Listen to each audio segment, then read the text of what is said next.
The Sin Eater's Ledger. There's an old custom, older than most churches, that almost no one remembers anymore. In the hollows of Appalachia, and before that in the hills of Wales, when a person died, a stranger would be called to the house before the burial. This stranger would sit beside the body. A piece of bread would be placed on the chest of the dead, and sometimes a bowl of salt, and sometimes wine. The stranger would eat the bread off the corpse's chest, drink the wine, and in doing so, take on every sin the dead person had ever committed. The soul of the departed would then be free to pass on, unburdened, into whatever came next. The stranger who ate the bread was called a sin eater. They were paid a few coins for the meal. They were never invited to sit at anyone's table afterward. They were never thanked. They were, in every sense that mattered to the living, already halfway to being ghosts themselves. My name is Mercy Boone, and I want to tell you what happened the winter I became one. My grandfather, Eli Boone, was the last known sin eater in Callow Hollow, a scrap of land tucked so far back into the mountains that the county stopped paving the road 3 miles before you reached our door. He did the work for 40 years. People from 4 counties over would send word when someone was dying, and Grandpa Eli would hitch up the mule, even after he could afford a truck because he said the mule knew the old paths, and the truck did not. He never explained what he meant by that. I didn't ask. There were a lot of things about my grandfather. I learned not to ask. He kept a ledger, a real one, leather-bound. The pages gone soft and brown at the edges like tea-stained cloth. Every sin-eating he ever performed was recorded there. Not the sins themselves, never the sins, just a date, a name, and a single word in the margin. Most of the words were ordinary: grief, debt, anger, pride. Sometimes he wrote nothing at all, just a small black mark, like a scorch. And those were the entries I found myself staring at longest, though I couldn't have told you why.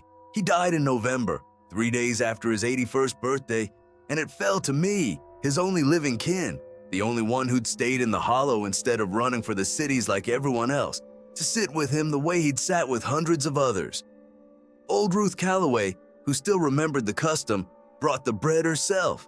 She set it on his chest with hands that shook, and she looked at me with an expression I didn't understand yet, and she said, "You don't have to do this, child. Nobody will think less of you." I did it anyway. He was my grandfather. I owed him a peaceful road, whatever that cost me. The bread tasted like nothing. That was the first strange thing. Bread should taste like something, even bad bread, even stale bread, but this had no flavor at all, as if my tongue had simply stopped working the moment it touched my mouth. I chewed, I swallowed. Ruth Calloway made a small sound, somewhere between a sob and a sigh of relief, and the room felt, I don't know how else to say this, the room felt like it exhaled. That night I slept for 14 hours and dreamed of nothing, which I would later understand to be its own kind of warning, because I have never in my life dreamed of nothing since. Word travels fast in a hollow with no cell service and one gravel road. Within a week, I had 3 people at my door.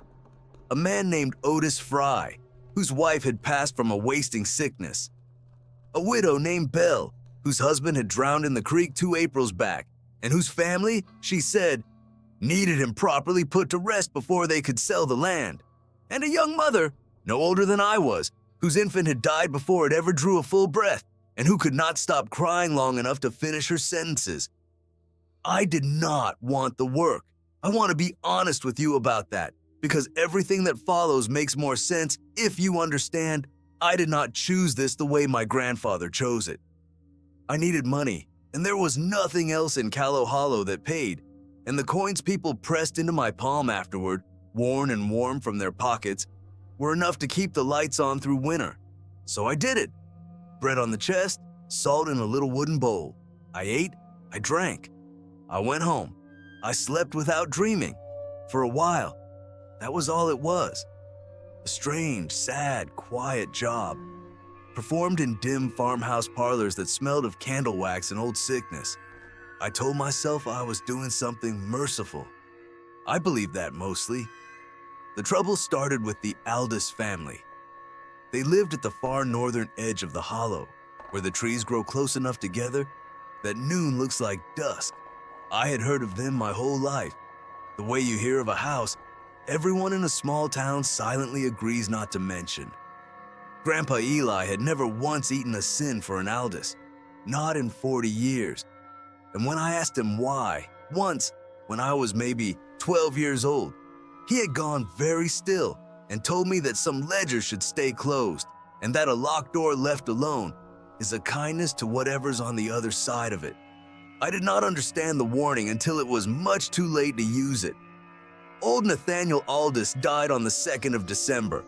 His grandson, a thin, sunken-eyed man named Corwin, came to my door in the sleeting rain and offered me triple what anyone else had paid.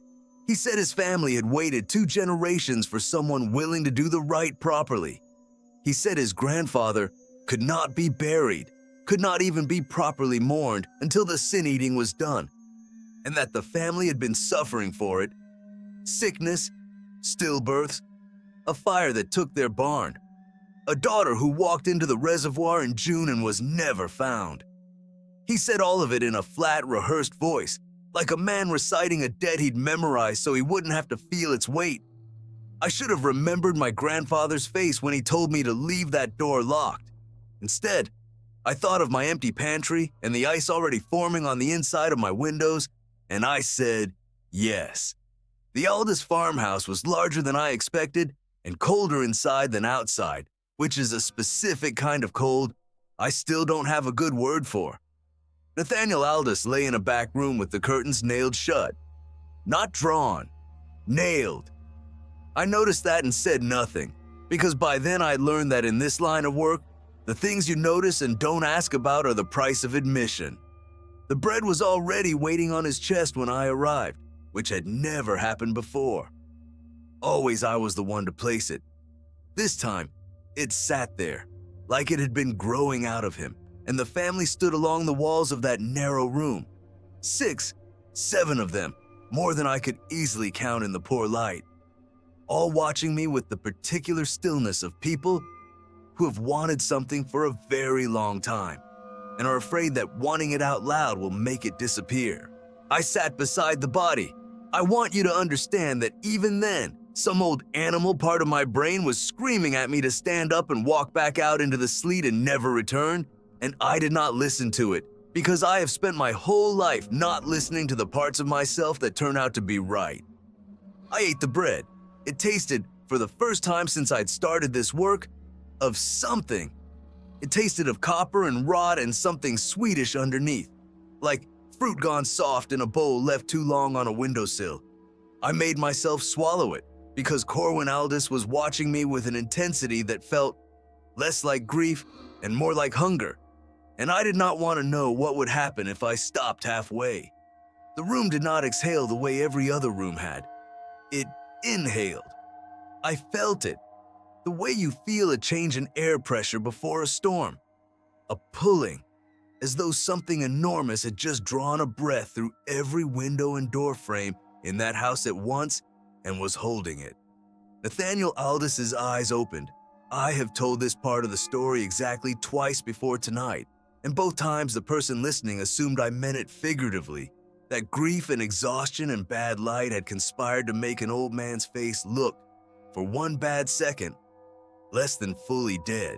I did not mean it figuratively. His eyes opened, both of them dry and clouded, and pointed directly at the ceiling, and his mouth moved, and what came out was not a word in any language I knew, but I understood it anyway, the way you understand a sound like breaking glass, even in a dream where nobody has told you what glass is. It was a name, my grandfather's name. I don't remember standing up. I remember being at the door and Corwin Aldous's hand closing around my wrist with a grip that left bruises I could still see 3 weeks later, and him saying very calmly, the way you'd calm a spooked animal, that it was already done, that I couldn't take it back now, that the ledger only closes one way. I got free. I don't know how. I ran the whole 3 miles home in sleet that had turned to sideways blowing snow, and I did not stop shaking until well past dawn. For a week nothing happened, and I told myself that nothing was going to. I told myself the old man's eyes opening had been a nerve spasm, a trick of a dying body settling. Something 100 sin eaters before me had probably witnessed and simply never spoken of, because who would believe them? I told myself a lot of things that week. I did not sleep for any of it. On the 8th night, I dreamed for the first time since my grandfather's death. I was standing in a room I didn't recognize, paneled in dark wood, lit by a single oil lamp, and across from me sat a man I somehow knew, without being told, was Nathaniel Aldous as a young man, decades before I was born. He was writing in a ledger identical to my grandfather's, except the leather was newer, less worn, and as I watched, he wrote a word in the margin and looked up at me and smiled with too many teeth and said, in a voice that came from everywhere in the room at once, "Your grandfather owed us one more. He ran out of years before he could pay it. That's all right. Debts passed down. That's how families work." I woke up with dirt under my fingernails and my bedroom window standing wide open, though I distinctly remembered locking it, and though the drop outside was a 20-foot fall onto frozen ground with no ladder, no tree, nothing a person could have climbed. I went to Ruth Calloway the next morning because she was the only person left in the hollow old enough to remember how any of this actually worked, and she was the only person who had looked at me that first night with my grandfather's body, like she understood exactly what she was asking me to become. I told her everything. The nailed curtains, the bread already waiting, the eyes, the dream. She went the color of old snow and made me sit down at her kitchen table while she poured 2 cups of coffee she never touched. "Your grandfather," she said, "used to say there's 2 kinds of sin eating. The kind where a person's had a hard, ordinary life and they're just tired and they need somebody to carry the weight of it those last few feet so they can rest. And then there's the other kind, sins that don't come from one lifetime, sins that a family's been feeding for generations, passing hand to hand like a coal. Nobody wants to be the one holding when it finally burns through. The Aldous family's been trying to unload theirs on somebody for 60 years. Your grandfather knew it. That's why he never once walked through their door, no matter how much money they offered. And believe me, child, they offered plenty." "What happens?" I asked her. "If you eat that kind?" Ruth looked at me for a long moment, and something in her face made me wish I hadn't asked. "It doesn't leave," she said. "That's the difference. An ordinary sin, you eat it, it settles. It becomes part of the general weight everybody in this line of work carries. And eventually, when your own time comes, somebody eats it off you the same way, and it passes on down the chain, thinner each time. The way anything gets thinner, the more hands it moves through. But a debt like the Aldous family's, that's not sin in the way a normal person sins. That's something else wearing sin's shape so it can get itself invited in. It doesn't settle. It looks for a way to keep feeding. And the only thing it's ever found that satisfies it," she said, and her hands were shaking now around the coffee cup she wasn't drinking, "is more of the same family that started it. More boons. Your grandfather knew that too. It's why he had no other children besides your mother. It's why your mother left this hollow the day she turned 18 and never once came back, not even for his funeral. God rest her, wherever she is. He was trying to keep the line thin enough that there'd be nothing left for it to want." "But I came back," I said, "and it came out smaller than I meant it to." "You came back," Ruth agreed very quietly, "and you walked through their door. I want to tell you the story ends with me finding some old cure, some counter-ritual scrawled in the back pages of my grandfather's ledger, a way to close what I'd opened. I looked. I spent 3 days combing through every page of that book, every faded margin note, every scorch mark, looking for anything that might tell me how to give it back. There was nothing. My grandfather had spent his whole life making sure that door stayed shut, and he had never once needed to write down how to shut it again, because as far as he knew, it never would be opened. The Aldous family stopped coming to town not long after. Their farmhouse still stands out there past the tree line where noon looks like dusk, and every so often, on nights when the wind comes down off the ridge in a particular way, I hear something that sounds almost like my name, carried a long, long way through the trees. I keep the ledger now. I've added my own entries beneath my grandfather's, dates, names, single words in the margin, grief, debt, anger, pride, ordinary sins, ordinary weight, the kind that settles and thins with each hand it passes through. I have not written down what happened at the Aldous house. Ruth told me not to. She said writing it in that book might be its own kind of invitation, and I have decided, after everything, to trust her on that. But I sleep with my window locked and something heavy pushed against my bedroom door. And some nights, when the wind turns, I still wake with dirt under my fingernails I cannot explain. And I lie there in the dark and I wonder how many more years my grandfather actually bought me, and whether debts, once they've tasted a family's blood, ever really agree to stay paid.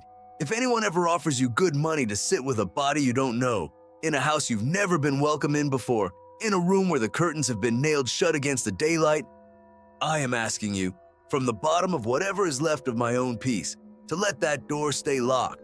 Some ledgers were never meant to be balanced. They were only ever meant to be closed.